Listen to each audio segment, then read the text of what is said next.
Nice beat.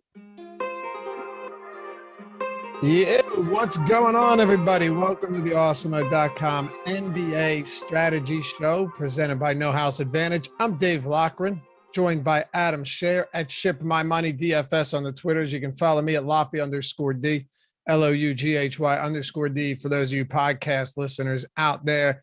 We got another two-game slate. Not much changed since Monday, but we're back at it once again. Only real news here is will Robert Williams play or not? Outside of that, John Morant sideline, Chris Middleton still out.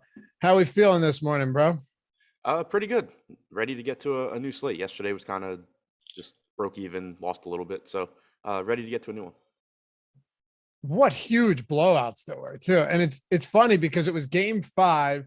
This is why, momentum is such a nonsense term when like both the Sixers and the Mavs won 2 straight to tie the series up at 2, and both of them lost by 30 plus points. Yeah, kind of just anticlimactic. Like you assumed they were going to lose, going back on the road, but then to just get absolutely destroyed. Yeah, I agree. I didn't expect either team to win. Both of them were dogs anyway, but at no point was that Sixers game competitive. And then Dallas, I had a bit of a lead early on and ended up just falling flat, losing by 30 points themselves. But you got 2 good ones again today. And yes, I'm actually considering Memphis Golden State a good one because they're on the brink of elimination. They're at home. They're only 4-point dogs.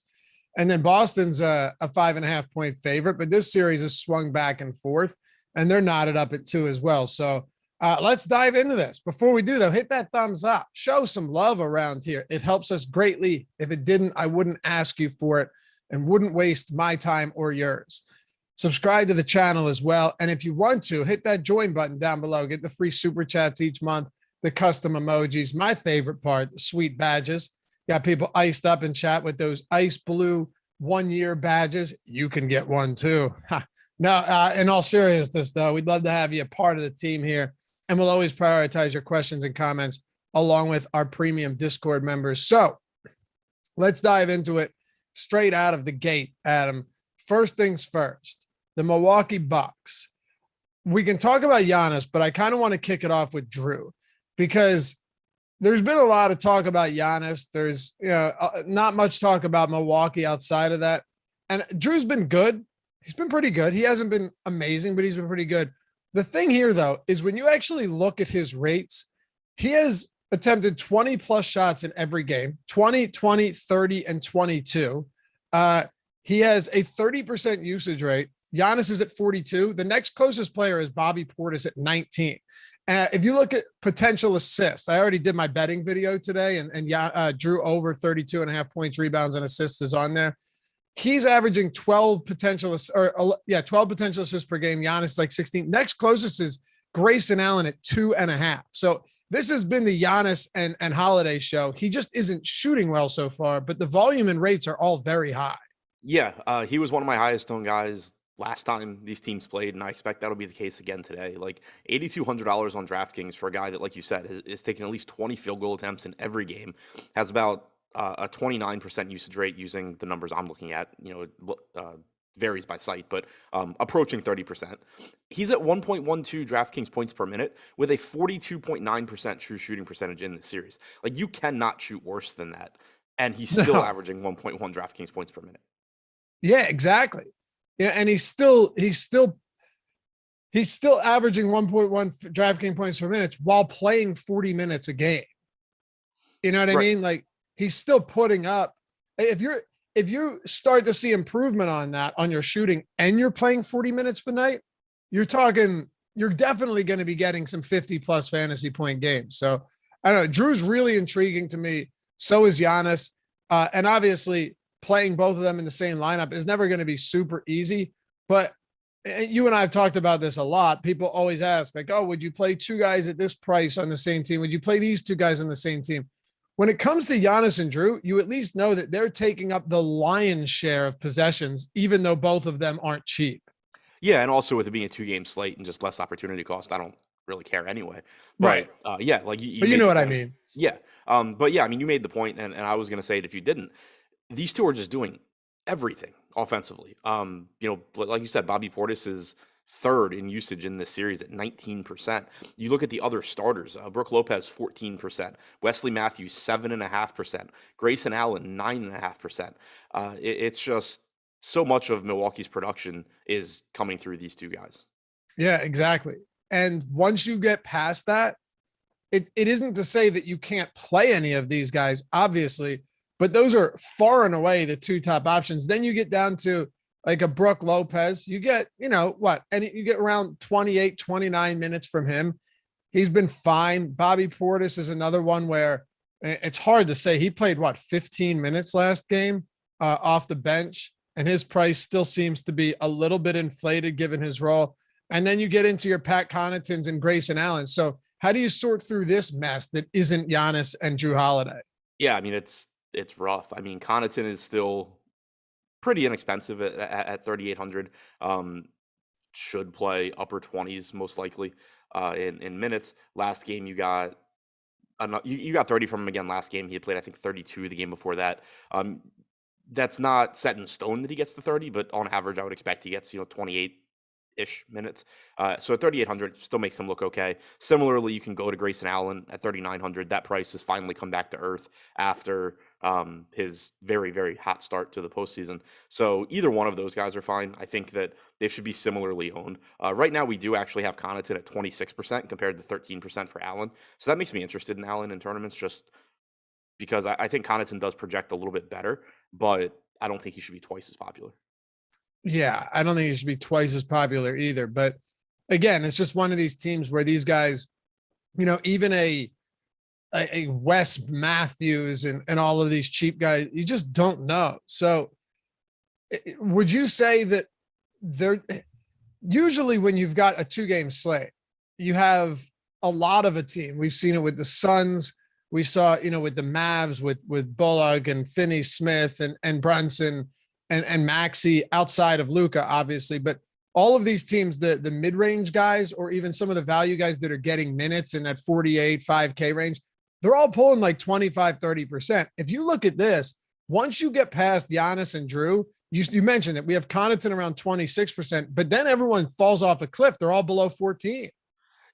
Yeah, and it kind of makes for an interesting spot in tournaments. Like when you look at somebody like Bobby Portis getting 12% ownership, he played 15 minutes last game, and he's still like his price is coming down, but he's still not super cheap. He's 5,500 on DraftKings, but when he's a good point per minute guy. So even if you assume that most times he's not going to play a lot of minutes here coming off the bench, I think that at 12% ownership on a 2-game slate, there is still some merit to taking some shots at him and just hoping that for one reason or another, whether it's a change in rotations or Brook Lopez foul trouble or anything, that he just plays more. So it kind of makes it interesting to take, kind of just take dart throws at those guys.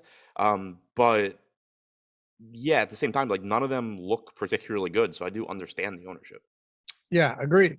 Arca tells a brutal blowouts for DFS yesterday. Only thing that saved me was playing Booker and Paul together. Yeah. There were a ton of landmines, and Joel Embiid was entirely uninterested. I don't even know he's uninterested in playing. It was funny because Charles Barkley made a comment at halftime that really riled people up. Adam, I want to get your opinion on this before we move to Boston, because we just moved through Milwaukee pretty quick. We're good on time. And he's like, he just doesn't seem like he wants to play. He's moping around. He seems uninterested. Talking about the guy with the broken face. What's up? Barkley said that about the guy with the broken face. Yes. But I have a more nuanced opinion on this. So obviously, I think it was ridiculous, although I think Charles Barkley is unintentionally the funniest person on earth, and I absolutely love the guy. But I mean, his takes are not to be taken seriously. Yeah, I don't love him for his takes. I just love him for his everything that he is. Go watch a video that I posted yesterday with him talking about what Tobias Harris was wearing. Oh, I saw that. That was great. Yeah, he is. Oh just my God! Look on his face. Oh my God! Great. What the hell is that? Come on, man. They like zoom in on his face, and he's just like, better have a good game play coming to work like that, which he didn't. But to me, it's one of those things where it's like everybody was saying how the Sixers won games 3 and 4 because Joel Embiid came back and because he was dominant defensively and because he's so good offensively. But then the moment he has a terrible game, we go back to that. Now, he did take that ball off of Dedmon's hand to the face, which probably didn't help him at all. But it's always funny to me how people shift narratives based on how a player is playing. But I don't know. Yeah. You know what I mean? I can't imagine though that didn't hurt like absolute hell when he got, and someone goes, well, get him a better mask. It's like, yeah, okay. They'll go figure that out. I'm sure the people designing masks for multi-million-dollar NBA stars, right? Like max contracts. I'm sure they're giving them the shitty masks first in the postseason. Yeah, and I'm sure masks exist when you have a broken orbital bone and you get hit in the face with a basketball, it makes it not hurt. Right. They want like some superhero type shit where you can't feel anything. Right, It's ridiculous. But you know what I mean, right? How the narrative always shifts based on how a player is playing and based on where your fandom lies. Oh, for sure. Yeah, but he is. And Rob Martin said it.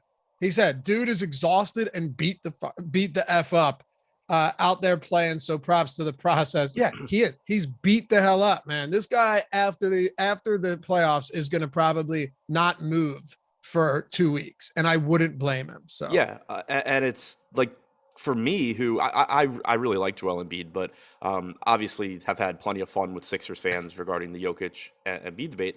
Like, I wish he wasn't playing hurt because it would be really fun if the Sixers were just losing to, like, troll Sixers fans and Embiid and all that. But like, I respect the hell out of what he's doing, playing through all of this. Yeah, for sure. Chuck said it was because he didn't win the MVP that he was moping. I think that's what it was. But yeah, that's just an amazing take. Yeah, I really thought he'd come out pissed off. I did. Like, I thought, I'm not a narrative guy, but we've seen him do it a million times where he just he's big enough and strong enough to come out there and kind of impose his will on other teams. Miami, a little different though. A bunch of grown men out there. And last one, someone said, where is this? Brandon said the mask is hammer proof too. They said, LOL. No, it might be. I'll give you an example, right? I never used to wear a cup playing hockey, Adam, in men's league until I dropped a dude, put him into his own bench, and his teammate picked the puck up at center ice and wound up and shot it straight to the dick. Okay. It felt like straight to the dick. And it felt like 15,000 bee stings. Okay. My dad lived around the way, like 5 minutes away, and he used to come watch the games. So I like limp off. I crawl basically off, and then behind the bench, my dad comes up and he's like, should have worn a cup, and just laughed at. Mind you, the guy was a doctor. Well, what are you supposed to do, right? You're not going to be like, hey, let me see it. Right. So I've always worn a cup after that. There's a point to this story. And if you've played sports, which I know you have, you understand how this works. Yeah, I don't know where you're going with this, but I will add that wearing a cup, it still hurts like shit. Exactly. Yeah. So I've taken some shots still wearing a cup, and I promise you that stomach ache after, that immediate stomach ache and just the overall feeling of disbelief and unwellness, it is still there. It's just not as extreme. But if you're wearing a cup and you take a shot to the balls or to however you want to put it, wherever it is, you feel that. You really feel that. So there's no way that mask is going to prevent the pain as well. Right. There's still the pressure of it hitting it. The main reason you're wearing a cup is so that your like balls don't explode. Like it's to protect you physically, not to necessarily stop it from hurting. Exactly. Yes, Jeffrey. He was a doctor. He passed in 2018, but yeah, he was an infectious disease specialist, as a matter of fact. He had a pretty impressive resume.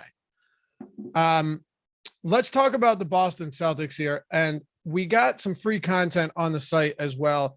NBA player projections, MLB player rankings, PGA player rankings, and NHL player rankings, all of them 100% free today. You don't need an account to check them out. Just hover over it, the drop down, and you'll find it. And if you want, Jordan, throw it up on the screen, awesemo.com/join. If you want to get in on any of the other excellent offerings we have for every sport, you could do one sport, however you want to play it. But if you just look at it, we have tools for every sport out there. If they have contests across these sites, we have premium content. All of our tools created by Awesemo himself. Alex Baker won a lot of money using these tools. So have our subs. So have the guys that are with us that work here that have used them.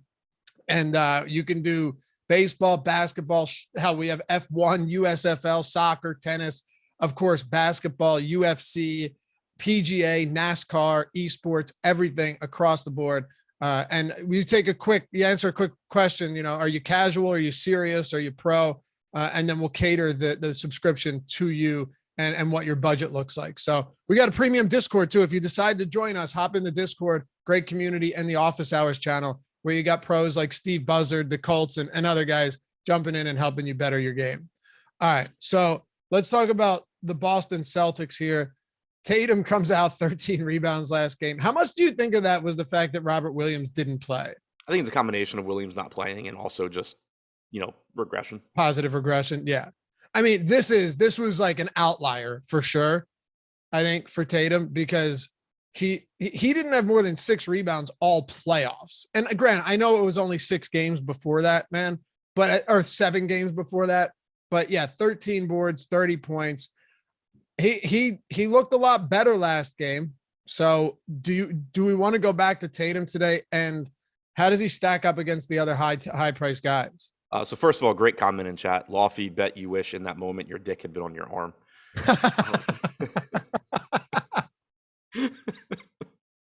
Wow. All right. Comment of the day already, and it's 10 cents. Nothing's beating that, right? Right. That is good stuff. Dude, we need a comment Hall of Fame, Jordan.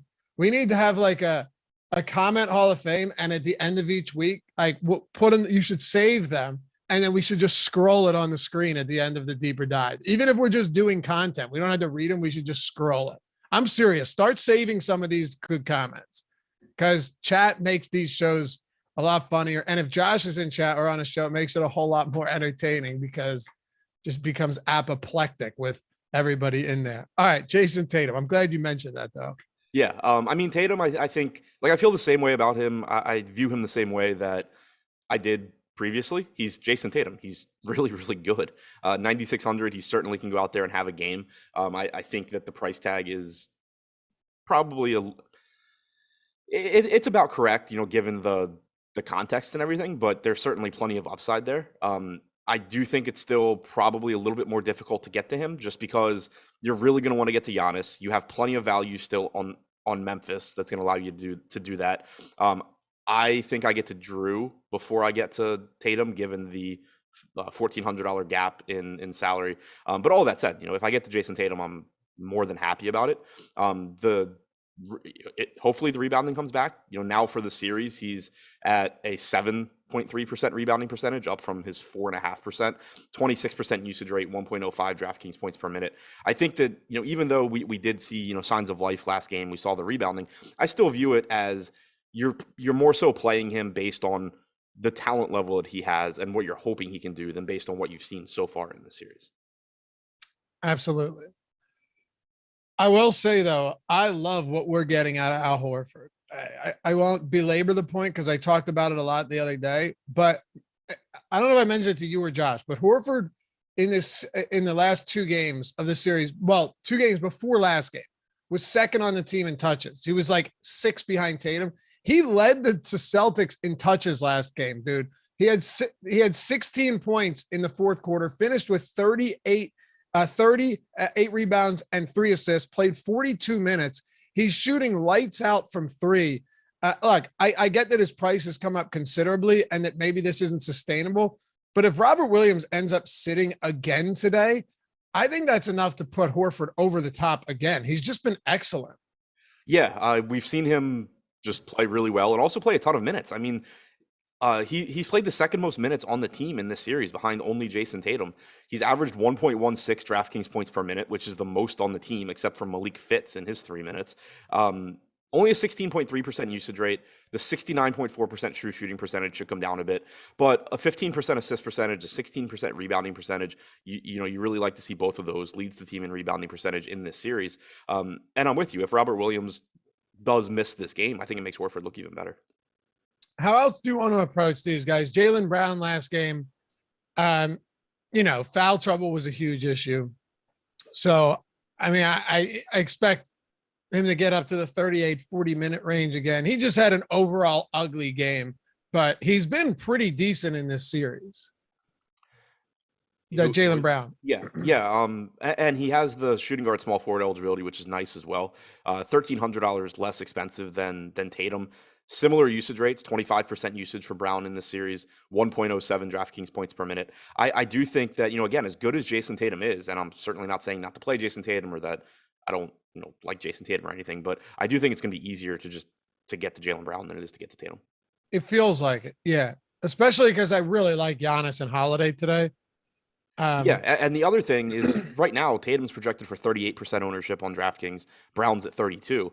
If you got a situation where, Brown was 38 and Tatum was like, 25 or something or 20, then the ownership would certainly be favoring getting to Tatum there. But if Tatum's going to be more popular than the guy that I think is cheap, that is cheaper and that is a pretty similar value, I like getting to Brown. Absolutely. And for what it's worth, we still have Robert Williams projected in. I think that makes sense. I don't know yet because it's knee soreness. So it's one of these weird things where maybe it's worse. Maybe he just needed a one game off. But assuming he's out, and I'll get to Marcus Smart in a second, do you want to go back to Grant Williams today? Played 25 minutes last game. Meanwhile, off the bench, you got 34 minutes from Derek White. So that rotation was different. You did have Williams dealing with some foul trouble. He had 4 fouls. I don't know that it impacted a ton. Like, he did go to the bench in the third quarter with his 4th foul, but it was towards the end of the third quarter. There were like 4 minutes left.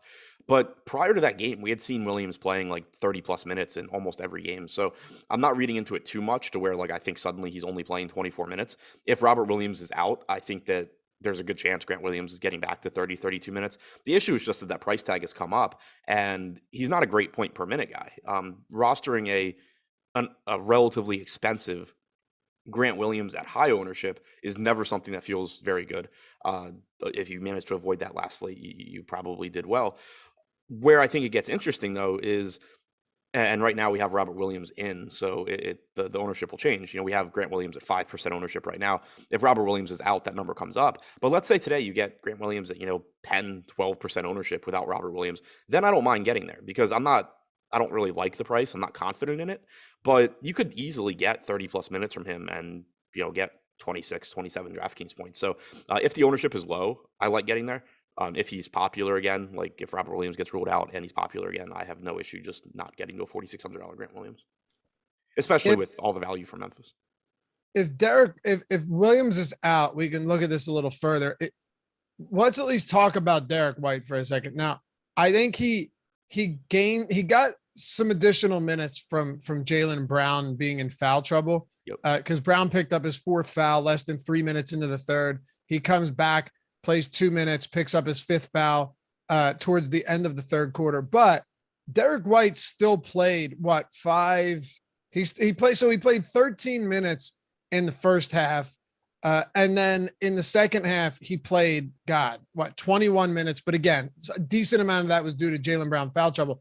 He did close the game though, alongside Marcus Smart, Tatum, Jaylen Brown, and Al Horford. Yeah, he played the final 21 minutes. 21 minutes of the game. Crazy. Still only had a 10% usage rate.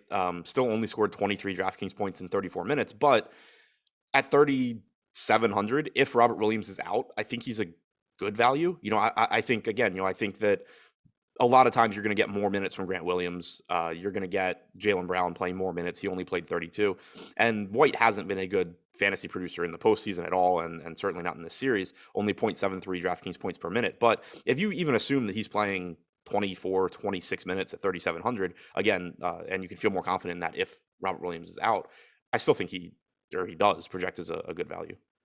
Anybody else you want to hit on? Well, obviously Marcus Smart, but Marcus Smart, and then anybody else you think is worth discussing here for Boston? Yeah, I mean, I think Smart's sort of just there.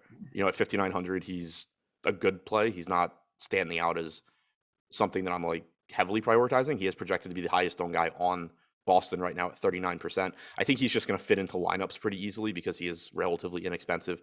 We did get 41 minutes from him last game. That's actually a big thing to mention just because, you and I talked about it before the game where he had been banged up. He hadn't played a ton of minutes. And so it was like, that if he's healthy and this game's competitive, they would love him to play 40 minutes. But, can he and will he? So seeing him get to 41 minutes, I think does at least reassure us that, he's able to do it.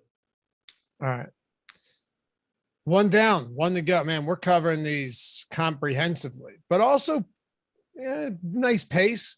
Warriors and Memphis Grizzlies. Let's get into that. Before we do, though, shout out to No House Advantage. For many of you that hang out with us on every show, you probably already signed up here and you know about it, but it gives you an entirely different way to play DFS with player prop contests. It's 100% peer-to-peer, helps level the playing field. They have over 500 props over there, just a huge offering of props. And every new user, no matter who you are, gets $25 as a deposit bonus when they sign up using the promo code Awesemo, AWESEMO. A couple cool things about No House Advantage that these other sites don't have that'll probably be good reason to check it out. First, the props are static. They don't change throughout the day. So while it may seem like everyone's going to know that, not everybody does. There will be advantages there, especially given that you can use our free No House Advantage projections and optimal lineup tool over at Awesemo that's free every day of the week.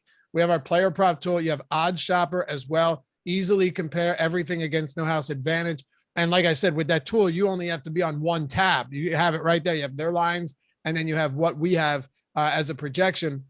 And you can download it in the App Store, the Google Play Store. You can go to nohouseadvantage.com, wherever it is you want. But use that promo code to Awesemo to get a $25 deposit bonus. You're simply building a lineup without a salary, just overs or unders, building a lineup. The ones you like the most go at the top. They get the most points. The ones you're least confident go at the bottom. They get the least points. And all the research you do throughout the day can be applied straight to this. Use the free tools, use the promo code, get your deposit bonus, and head over to nohouseadvantage.com. All right. Golden State Warriors. So last time out, we saw them squeak out a win against the Memphis Grizzlies, 3-point win. Grizzlies were 10-point dogs in that game. I'm not shocked they covered. I think again today, the one advantage, and we can talk about this when we get to Memphis, is that even if this game gets out of control, you're probably going to see Taylor Jenkins run these guys as long as he can, because this is it. This is the season right now. But when it comes to Golden State, is there anyone you absolutely love today? No. Like, I think there's a lot of guys that just are fine. They look like good plays, but there's not any one guy that stands out as like, oh, this guy can't miss. I think Stephen Curry is the top guy here, 9,500, so $100 less expensive than Tatum. I do like getting there if you can, but you have the same issues with him that you do with Tatum. You have Drew Holiday for less. You have, obviously, you're prioritizing Giannis on this slate. I think that goes without saying. So it's still relatively difficult to get there. As a result, he is only projected for 26% ownership. Once again, Draymond Green leads the way at 32%. I get it. It's $6,200. It fits easily into lineups. I still don't get, like, it just feels like he's being overprojected. He's typically giving you 32, 33 minutes.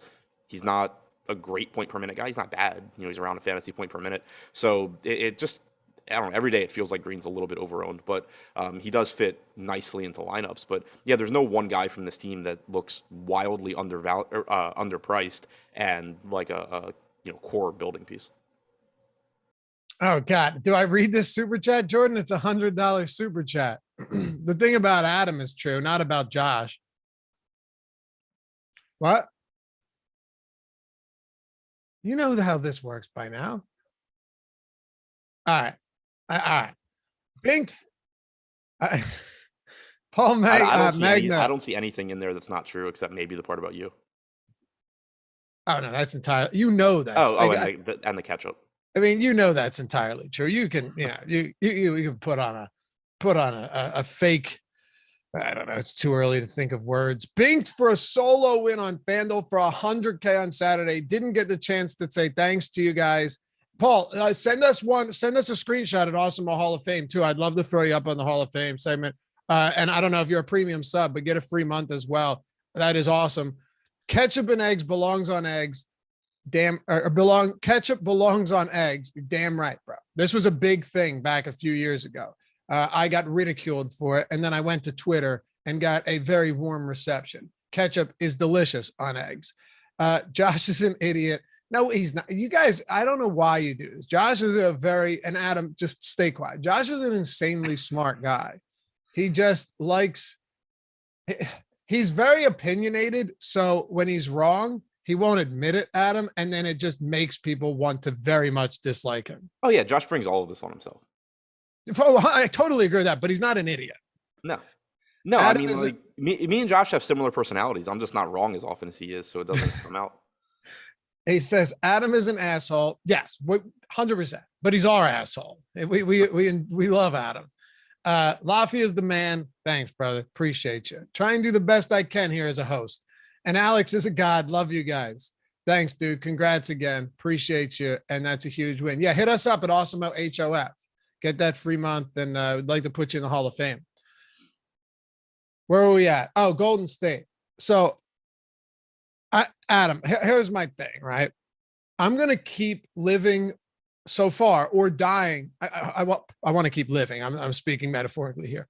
I'll keep living or dying on the Draymond Green is overvalued hill every day. And I'm not saying that 32% is crazy at 6,200, but we saw the other day where he was basically getting the same ownership as Al Horford and Jaren Jackson when they were almost the same price. Like, those are the things that to me end up being very surprising when, again, like Jaren Jackson is only a couple $100 more than him, getting almost 10% less ownership today without Ja Morant. What am I missing when it comes to Dre? As far as him being popular? As far as like him being more popular again than Jaren Jackson. And I get that the $400 can save you a little bit, but and Horford last game was what, like 6,400 or something, and still without Robert Williams and still only a couple percent above Draymond Green. That's what I'm saying. Yeah, I don't totally get it. Like, he fits well into lineups, but I don't totally get it. He's around the fantasy point per minute guy. It's not like he's typically playing huge minutes either. So I think that, if you're expecting 32 to 34 minutes from Draymond at 6,200, he looks good, but I think you get a higher ceiling with Jaren Jackson, who, like you said, he is $500 more expensive, but I think you get a higher ceiling there. I think that there's enough value where, you can also just pay down at spots. So once again, just kind of confused on why Draymond is as popular as he is. Right. And if the thing is like, oh, well, Draymond will always play more minutes than Jaren Jackson. No, he won't. Like, Jaren Jackson, if he's not in foul trouble, is playing 33 or 34 minutes. Just a fact. So I don't know, man. It's weird. He's there. I think he's fine, but I'm not excited about him again. Wouldn't you rather try and find a way to get to Jaren? Obviously, like, say you're hand building to Jaren Jackson over Draymond Green, try and find that 500. Yeah, I just think that the ceiling's higher. It's certainly way high. Draymond can still have those big games. You can get the 10-10-10 triple double. Like, sure, that's there. But Jaren Jackson, I mean, when you project the usage rate, you're assuming Jaren Jackson's usage rate is going to be like 10 points higher than Draymond's. He's higher than that. Yeah, more than 10% higher. I was thinking like 15 to 25, but it could even be a bigger gap. I think it's going to be like 28 to 30% usage for Jackson basically every game. Right. Yeah, that's true. Especially with Giles. So yeah, I mean, if you're thinking like a 30% usage rate for Jackson, Draymond is in this series. Yeah, what's his usage in this series? Yeah, I was going to look now. Off the top of my head, I feel like during the regular season he was around like 13%. That could be wrong though. In this series, yeah, he's at 12% in this series, and yeah, obviously the assists are where he does gain on Jackson. He's at 26% in this series, tied with Steph Curry for the team lead, and he rebounds well. But I don't know. I'm not trying to say that like Draymond's not a good play at 6,200. I think that he's fine. It's just it has seemed like all series or all postseason that he just ends up being over projected for whatever reason, and people roster him more than I think they should. Right. And Kevin Himes said Jackson went 0 for 7 from 3 last game and still crushed. Yeah. Again, my betting video is going to come out early today, so check it out. Monday through Friday over on the Odd Shopper channel. Would love to have you guys. We'll sweat some bets together. We've had a good postseason so far. But Jaren Jackson was 0 for 7 from 3 last game, and still, of course, he had 7 stocks, but he's a good shot blocker, right? Like the guy's active. It's not like he can't do something close to that again and also shoot better than 33% from the field and 0% from 3. So yeah, the ceiling is there. He was really aggressive offensively, just in general. I wish he played like that more. Me often. too. And he played 34 minutes. Yeah. That's the thing. He's going to get a lot of minutes, especially tonight, if he's not in foul trouble. Even if he is in foul trouble, you might just see Taylor Jenkins take some risks. So we'll get there, but let's close out Golden State first.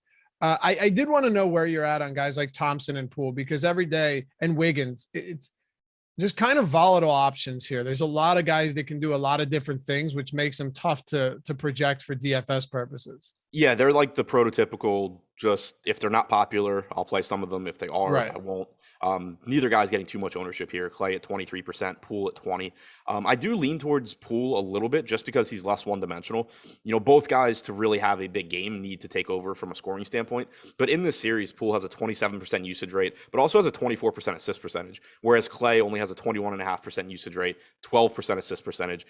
You basically, like for Clay to put up a big game at his price tag, you need that game where he just knocks down 8, 9 3-pointers, which he can. But for Poole, there are multiple ways to get there, and you've also just seen him be more involved offensively so far. So between the two, I think get to Jordan Poole first, but I view them as kind of similar plays where they're slightly overpriced, but in tournaments on a 2-game slate, that's not horrible. Hey, we're 10 likes away from 100. Got about 400 people in here. If you haven't done so yet, it only takes a single second. Oh, if only 10 of you were to hit that thumbs up, we're getting over 100 and we're well on our way to a nice morning here. Anyone else for Golden State? Yeah, Wiggins, I think, deserves a mention here at only 6K. He is playing a ton of minutes if the game's competitive, and he's rebounding really well in the postseason and also in this series specifically. 11.8% rebounding percentage. In this series, he's averaged 0.93 DraftKings points per minute with a 20% usage rate. He's never somebody that like you're excited about or you feel good about, because he's not the primary guy in any stat category for this team. Like he's not going to be, it's rare that he's going to lead the team in usage in a game, like extremely rare. He's not the leading rebounder. He's still behind Dre and Looney and those guys. He's not going to lead. He's not the leading assist guy, but he just kind of does everything when he's out there, and he's playing enough minutes to where I think 6K is a decent value, and he is getting a little bit less ownership than Draymond at a similar price. Without looking, and let's go to Memphis. Without looking, I don't know if you've looked it up yet, but what do you think Desmond Bane's usage was last game without Ja Morant? I already saw it. 10%. Yep. Not only was it 10%, it was the lowest on the team of anyone that saw the floor. Yeah, and for this series, coming into that game, he was at like 14%. And 13.3 on the series, yeah. Yeah, I had mentioned it before that game that I didn't really know what to do with Bane, because you expect his usage to go up with no Ja Morant, but his usage was so low in the series coming in that I was really concerned that it was injury related, because... And you're right, I think. And Golden State's playing him really well. Right. It's always, I think the most difficult thing in NBA DFS is when guys are playing through injuries and you're trying to figure out what the hell to do with them, because you don't know how they feel. If they're playing, like my approach is always, if they're playing, I assume that they are healthy enough to play, and that, maybe they drop off a little bit, but that they're going to be good. But with Bane, I mean, you have a 13% usage rate in this series now. It's showing up in the rates. It's not like if Bane were, I would do this differently. If Bane had, like a 22, 23% usage rate in this series, and he was just shooting really, really poorly, I would say like, okay, he's probably shooting poorly because he's injured, but I also like, he's still getting those shots up. I'm going to continue projecting him like he's Desmond Bane, and like everything's normal. The thing that changes it a little bit is that he's not shooting, and that's it's not that he's shooting poorly, it's that he is just not shooting, and that does change things for me. So it's not to say he can't have a good game, can't bounce back. Morant being out, like Memphis certainly would love Desmond Bane to step up here. At 6,400, that ceiling is still there, but the fact that he's just been so uninvolved offensively, and that we know he is playing through an injury, does concern me here quite a bit. Right now, he's projected for 38% ownership. If that holds, I think that my projection on him ends up being low enough just based on what he has done so far in this series that I probably don't get to as much. I agree with you 100%. Actually, I have Desmond Bane under 17.5 points today as one of my bets, and I'll write bullets out. And the one thing I said is it's entirely possible that Bane finds his stroke tonight, but the bigger concern, like you said, is he hasn't even been shooting. So if he was like Drew Holiday and he's, operating with 30% usage, you're like, okay, I'm fine with that because volume's king. Even if he finds it, who knows if he's even going to have the usage. His usage rates per game in this series are 15, 11, 18, and 10. So, and against Minnesota, he had a 22% usage rate. So it's not like this has been a postseason thing. It makes you wonder how much is his back and how much is just Minnesota being a market or Golden State being a markedly better team defensively. Right, probably a combination. And just to comment so. on GQ's comment in chat, he said, Golden State's running him off the line and that he had the same rates against Golden State in the regular season. 4 games against Golden State in the regular season, Bane had a 21.8% usage rate. So there you go. With Morant. Well, I don't know how many were with Morant, but yeah, I'm not sure either. But I'm not arguing the Golden State matchup part is tough, but the usage thing is not solely Golden State. Agreed. Yep.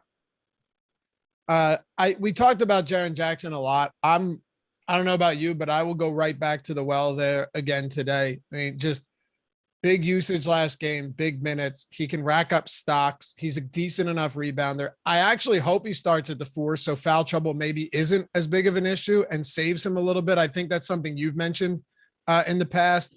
But all in all, yeah, just give me as much Jaren Jackson as I can get. And if you're looking and saying, well, he had 5 fouls last game, they were all late in the game, so it didn't affect him. He actually did a good job of staying out of foul trouble in that first half. Only 1 foul. I don't remember who it was. It might have been Greg. Tweeted something at the end of the game. Was like, does Jaren Jackson know he doesn't have to use all the fouls? Because it was just like, it was literally just like down the stretch. He just reverted back to like the Jaren Jackson and just runs around and smacks people. It's crazy. It's crazy. But fortunately, last game, like, he like the use it or lose it timeout. He thinks that like, I can't take him with me. Right. I don't know, man. He's a very high usage player without Morant on the floor. A very high usage player. He's almost in the games without Morant, it's like 28.5%. But in the minutes without Morant this year, it's over 30. His usage. Yeah. And in the series, he's at 27.5%. Obviously Morant played most of those games. 1.2 DraftKings points per minute. I like getting back to Jackson here. He comes with risk, but you're seeing him play minutes when he's not in foul trouble. It's very difficult to predict in any given game, if you're going to have foul trouble, but Golden State's not a team that is likely to give Jackson issues from that regard. Certainly anybody can because he's Jaren Jackson Jr., but only 24% ownership there. Again, I just don't know why he's getting less ownership than Draymond. Me neither. So Dillon Brooks, what's the saying? Couldn't find sand if he was on a beach. Yeah, I think there's a lot of sayings about Dillon Brooks.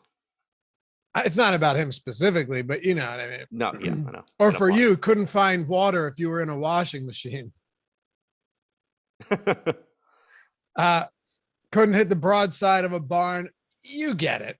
So I guess with Brooks, at least the volume is there, right? Like that's the one. At least the volume's there. The second most difficult thing in DFS after injuries is figuring out what the hell to do with Dillon Brooks because the guy's going to shoot. He just inexplicable shot at the end of last game. Like the guy is, I think 3 for 16 or something at the time. Early in the shot clock, step back 3 in like a tie game or a 1-point game, whatever it was. He just doesn't care. And then like the comments after the game from his teammates, yeah, we need Brooks to keep shooting. Like, we're better when he makes shots. Well, yeah, no shit, you're better when he makes shots, but you could be even better if he just didn't take them and somebody else was taking them because they'd go in more. But also, if you're going to see, like, if Bane is banged up, more so than normal, like if it's actually affecting his play, like if you continue to see a low usage rate from Bane, that's more shots going to Dillon Brooks as well. And he's still cheap, and he's going to be out there a lot of minutes. You would think, maybe he gets replaced by the Anthony Melton here for more minutes. But based on like if Melton didn't steal minutes from him last game, I don't know what has to happen for Melton to take minutes because that was about as bad as it gets from Brooks. So I think at 5,600, just expecting 36 plus minutes again and a mid-20s usage rate. It's going to make him project well. And I mean, even last game where he shot, I think it ended up being like 4 for 18 with his end of game like half court buzzer beater or whatever. He still got you 31 DraftKings points just because he played so many minutes. Exactly. Brooks had crazy peripherals last game too. Do you know what his true shooting percentage is in this series? All right, so I'm gonna say, and he's only played 2 games, but I'm gonna say like 33%. 28.6. Jeez. What's his true shooting in the playoffs? I bet it's still brutal. 42.5. Oof. What's league average? Not 42.5. No. Damn, that's bad. All right, I want to get to Adams. Hey, thanks, Patrick. Appreciate you, man. Oh shit, we got another $100 super chat. Boom. Jordan Lockhart. Yeah, dude, you're back on it, huh? About to hit another mega heater. I love to see it. Laffy and Adam, 2 of the best. Thanks for always working hard to provide the best stuff, but also making it entertaining. We try, man. Still haven't gotten myself to look up the dick arm. This is never going to die. Do it. Malcolm McDonald, I think was his name. I think it was Malcolm, old Malcolm Dick Arm McDonald. I thought we had somebody in our chat with that name. What? I thought we had somebody in our chat with that name. No, that was Miguel McDonald, right? That was your arch nemesis. Yeah. Your sworn enemy. So thanks, man. Congratulations on the big week or couple of weeks, and appreciate that super chat. It looks like, based on this random thing that I just found online that I have no idea how credible it is, in 2021, league average true shooting was about 57%. That's what I thought. I didn't want to misspeak, but I thought it was around 57. Damn. There you go. I think I just found it. Maybe.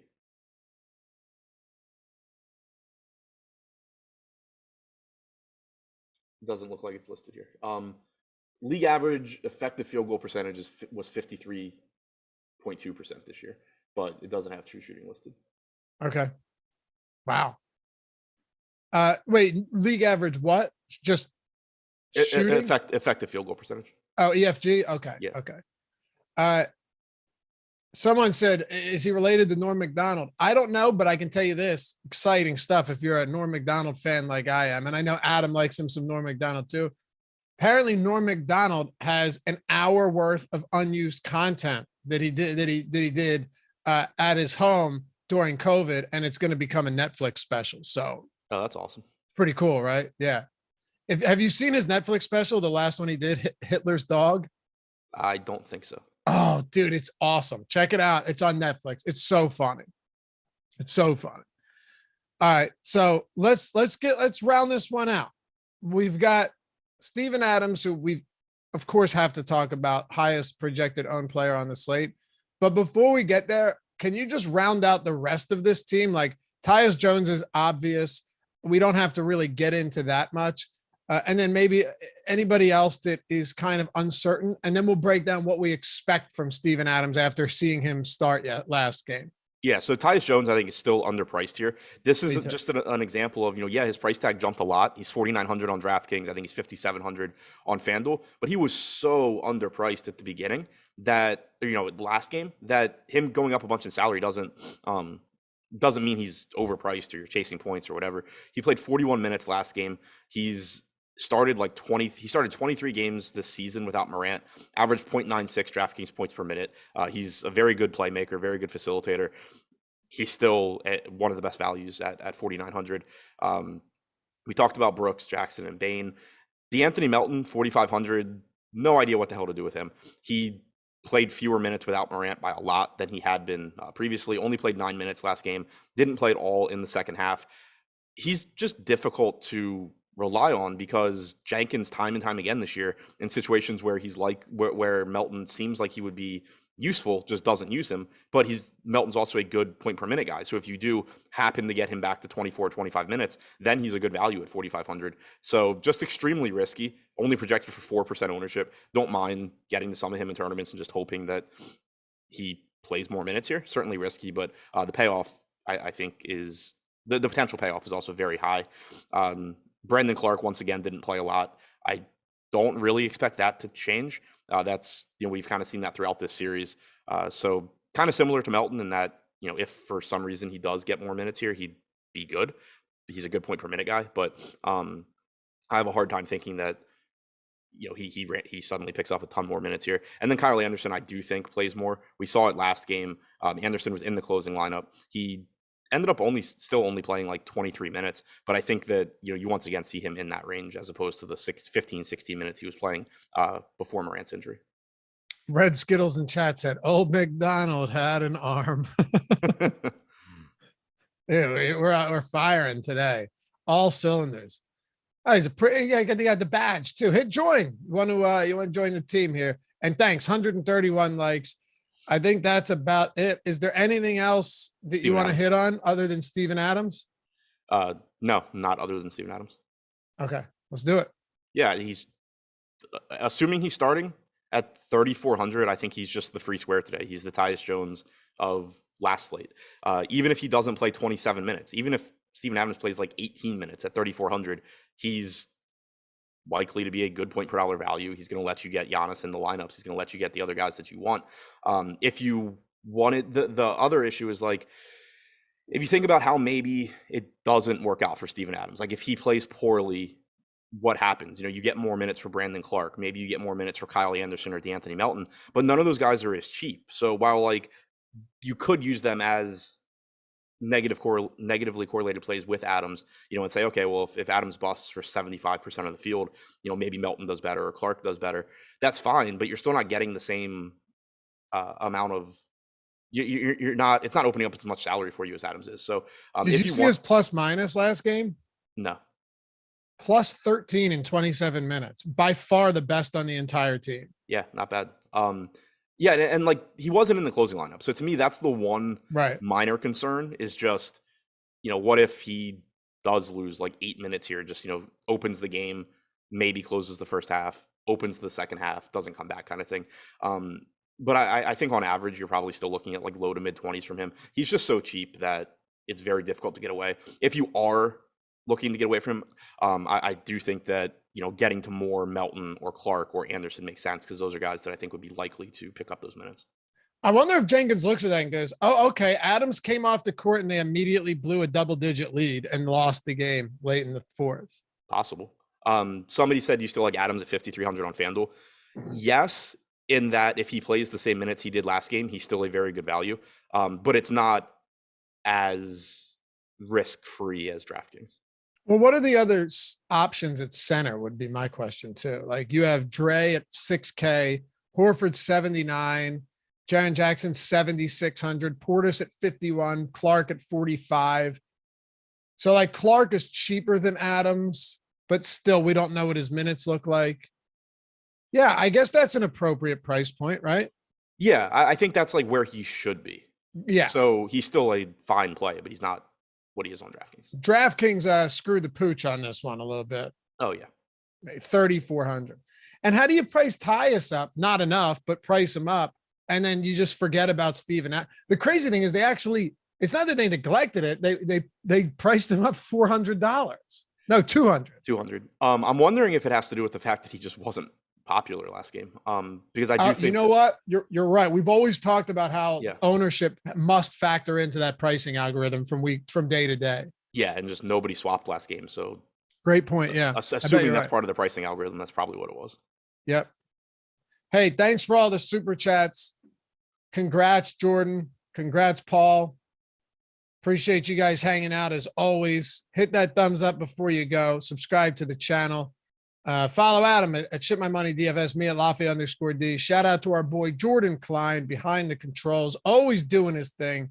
And yeah, we'll see you back here shortly. MLB strategy show coming up, or is it MLB live before lock?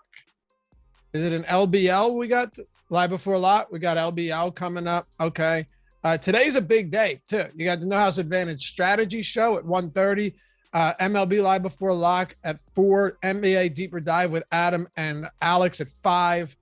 NBA live before lock with Greg and Eric at 6. And then PGA live before lock That's coming up at 8 with our boys Ben Rasa and Jason Ruslan. So we got you covered all day long. Jason might not be there. I just killed him on Twitter. I don't know if he'll still be around. Who? Jason. Oh, you did? That was nice of you. We'll see you guys back here for the next one. Have a great rest of the day. Peace.